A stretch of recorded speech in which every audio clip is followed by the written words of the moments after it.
Endi bir sehrgar bir insonni sehr qilaman desa, ana shu sehr qilinayotgan insonni bir a'zosi kerak bo'lar ekan. Yo tirnog'i, yo sochi, yo surati, o'shaning uchun ham har rasmga tushavermaslik kerak. Surati bilan ham sehr qilish mumkin. Xudo saqlasin. Yo rasmi kerak bo'lar ekan, yo bir a'zosi kerak bo'lar ekan, yo tirnog'i, yo sochi kerak bo'lar ekanda.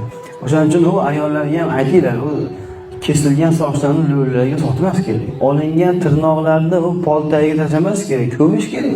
Ayollarning ichida bir bid'at gap bor ekan. Ayollar ichida emas, u erkaklar ham ko'taradi bu gap. Nimamish olingan tirnoqni poltayiga tashlash kerak. Polni orasi ochiq bo'ladi.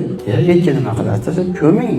Ilojimiz ulug'lar aytadiki, mana sochingizni oldingizmi, tirnog'ingizni oldingizmi, uni ikkiga bo'lib qo'yish kerak deydi. Olingan tirnoqni ham bir xil yo'lda butun oladi tirnoqni. Butun oldingizmi, ikkiga bo'lib oling tirnoqni.